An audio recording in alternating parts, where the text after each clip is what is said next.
뷰티라이프 김목사입니다. 창세기 37장입니다. 이 문단에서는 야곱의 편애, 요셉의 꿈, 요셉의 꿈을 간직한 야곱에 대해서 묵상해 보시기 바랍니다. 먼저 1절로 4절입니다. 야곱은 아버지가 거주하던 가나안 땅에 거주합니다. 제일 먼저 등장하는 인물이 요셉입니다.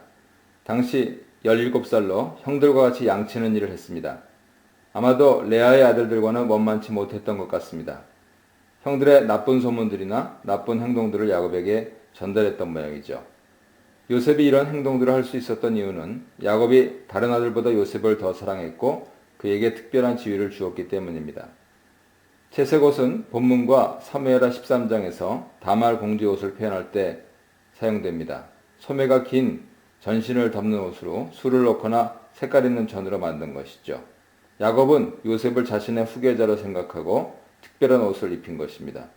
결국 형들은 요셉을 미워하게 되었습니다. 야곱의 이야기에서는 보다라는 동사가 많이 사용됐습니다. 상대방의 상황이나 마음 상태를 몰래 살필 때 주로 사용됩니다. 야곱의 아들들이 야곱의 마음 상태를 살피는 장면에서 이 단어를 사용합니다. 그래서 그들은 편안히 말할 수 없었습니다. 편안은 샬롬입니다. 아버지의 편애로 이들의 관계가 결코 샬롬일 수 없었습니다.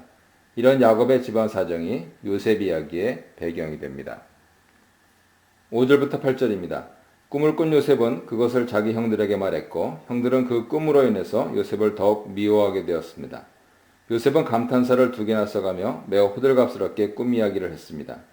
이 말을 들은 형들은 요셉이 자신들의 왕이 되겠느냐며 매우 화를 냅니다. 그 꿈으로 인해 요셉을 더욱 미워하게 되었습니다. 지금도 요셉이 아버지 사랑을 독차지하면서 자신들의 감시자 역할을 하는데 자신들이 절하는 꿈으로 인해서 요셉이 정말로 자신들의 우두머리가 될지도 모른다는 불안감이 생기며 더욱 미워할 수밖에 없었던 것이죠. 9절부터 11절입니다. 요셉은 또 꿈을 꾸게 되었고 형들이 이것을 싫어하는 것에 아랑곳하지 않고 또다시 형들에게 말합니다. 이걸 보면 요셉은 눈치도 없고 철도 아직 안 든 것 같습니다. 요셉은 해, 달, 11별이 자신에게 절하는 2번째 꿈까지 형들과 아버지에게 말합니다. 아버지와 어머니를 포함하고 있기에 형들이 듣기에 더욱 어이가 없었을 것입니다. 이런 철없는 요셉 행동에 야곱은 일단 요셉을 야단칩니다. 말도 안 되는 소리 하지 말라며 요셉을 혼냅니다. 야곱의 말은 요셉이 실제로 한 말보다 좀 과장되었습니다. 절하다를 땅에 엎드려 절하다로 과장되게 말하면서 그의 말을 허무맹랑한 소리로 만듭니다. 이런 야곱의 행동은 다른 아들들을 의식하고 또 형제들의 분노를 잠재우려는 시도였던 것 같습니다. 하지만 야곱은 겉으로는 요셉을 야단치지만 그것을 마음에 간직하였습니다. 형들은 이 일로 인해서 더욱 요셉을 미워하고 질투하게 되었습니다. 구약에서 2번이나 반복되는 꿈은 하나님께서 그 꿈을 반드시 성취하실 것이라는 것을 의미합니다. 특별한 지위를 갖고 자신들의 행동을 감시하는데 이러한 예지, 꿈을 통해서 앞으로도 계속 동생인 요셉에게 복종하고 살아야 한다고 생각하니 참을 수 없었을 것입니다. 그가 그런 특별한 위치를 차지하는 것에 대해 질투가 났을 것입니다. 질투는 미움보다 더 강한 감정입니다. 아가서 8장 6절에는 질투는 수월같이 잔인하며 불길같이 일어난다고 묘사됩니다. 구약에서 여호와의 질투는 항상 심판과 더불어 등장합니다. 형들의 질투는 결국 집안의 폭풍우를 몰고 옵니다. 하나님께서 갈등이 더 심화될 가능성이 있는 상황에서 요셉을 특별히 선택하시는 꿈을 왜 주셨는지 이 당시에는 이해하기 어렵습니다. 12절로 17절입니다. 형들은 세겜으로 야곱의 양을 치러갔고 야곱은 여전히 요셉을 가장 신뢰하였습니다. 요셉에게 형들이 양치고 있는 세겜에 가서 형들과 양들이 잘 있는지 보고 오라고 명령합니다. 잘 있다로 번역된 단어 역시 샬롬입니다. 부자의 대화를 들어보면 요셉이 결코 평안할 수 없는 상태에 대한 그러한 인식이 없는 것 같습니다. 이들은 양과 다른 형제의 평안은 걱정했지만 정작 요셉 당사자의 평안에 대해서는 전혀 고려하고 있지 않습니다. 야곱은 요셉을 그런 형들에게 보내고 요셉은 또 이런 아버지 명령에 순순히 간다고 말합니다. 무관심으로 인해서 문제가 생기게 된 걸까요? 요셉은 세겜으로 갑니다. 그는 들에서 방황합니다. 형들이 그곳에 없었기 때문이죠. 낯선 사람은 형들이 도단으로 간다는 말을 들었다고 알려주었고 요셉은 형들을 찾아 도단으로 가게 되었습니다. 도단은 세겜에서 더 북쪽에 있는데 점점 집에서 멀어지게 된 것이지요. 야곱의 편애와 요셉의 꿈으로 인해 형제들의 갈등이 심화되는 와중에 요셉은 점점 집에서 멀어지며 자신을 미워하는 형제들에게 다가감으로써 긴장감이 고조되고 있습니다. 이 문단에서는 꿈을 주신 분과 꿈을 성취하시는 분, 꿈을 죽이려는 형제들과 살리려는 형제들, 아비를 속였던 야곱이 아들들에게 속는 것에 대해 묵상해 보시기 바랍니다. 18절로 22절입니다. 장소는 형들의 장막으로 바뀝니다. 요셉을 먼저 발견한 형들은 요셉을 죽이고 우물에 던져서 완벽하게 은폐하자고 모의합니다. 모두가 한마음이 되어서 요셉을 죽이는 데 공모합니다. 요셉을 꿈꾸는 자라고 부르면서 요셉을 죽여서 과연 그 꿈이 이루어지는지 보자고 합니다. 요셉의 꿈을 조롱하고 있는 것이죠. 죽이다, 하라그는 사람의 생명을 불법적으로 빼앗는 데 사용된 단어로 에서가 화가 나서 야곱을 죽이겠다 선언할 때 쓴 단어입니다. 야곱과 에서에게 일어났던 비극 관계가 아들들에게 재현되고 있죠. 형제들은 요셉의 꿈이 누구에게서 온 것인지 생각하지 않고 있습니다. 창세기의 꿈은 항상 하나님으로부터 오는 것인데 이들은 인간 힘으로 하나님 계획을 막아보겠다고 계획을 세웁니다. 이 계획은 장남인 르우벤에 의해 제지당합니다. 르우벤은 요셉을 구해서 아버지에게 안전하게 돌려보내려고 하였습니다. 창세기자는 우리에게 두 번이나 말함으로써 그의 의도가 진심임을 보여줍니다. 여기서 요셉을 죽이지 말자고 세 번 강하게 말함으로써 요셉을 직접 죽이는 일에 강하게 반대합니다. 장남으로의 권위를 가지고 말한 것으로 보입니다. 그 역시 요셉이 미웠지만 그래도 아버지를 먼저 생각한 것으로 보입니다. 23, 24절입니다. 마침내 요셉은 형들에게 도착하였습니다. 도착하자마자 형들은 요셉의 채색 옷을 벗기고 그를 잡아 무리 없는 구덩이에 집어넣습니다. 채색 옷을 벗긴다는 것은 야곱이 요셉에게 주었던 특별한 지위와 특혜를 박탈하는 것입니다.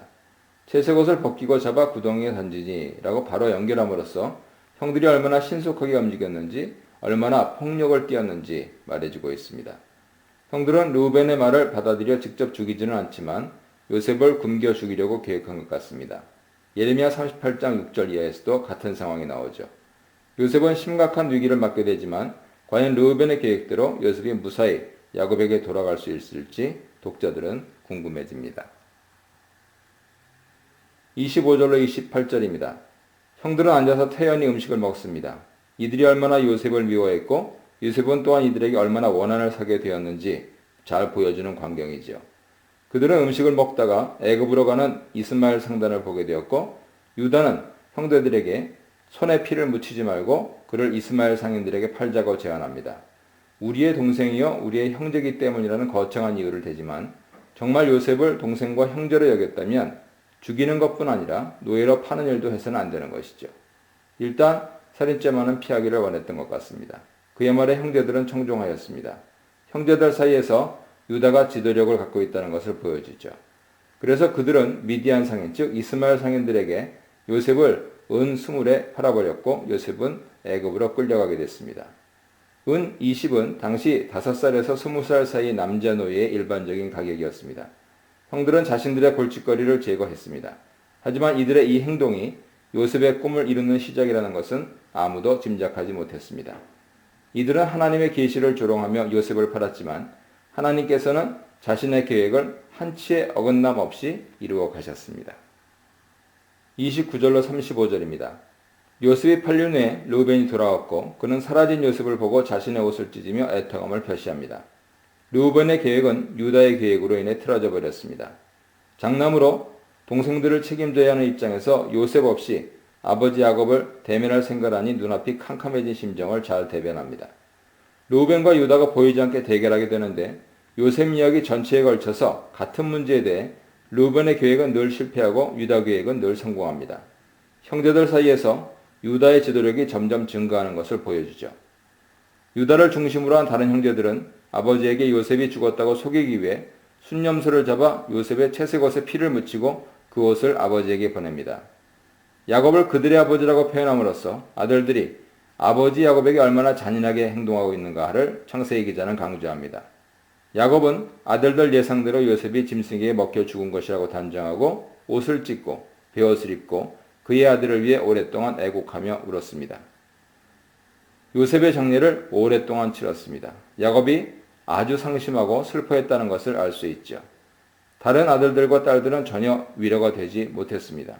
어떤 자식도 야곱의 안중에 없었던 것이죠.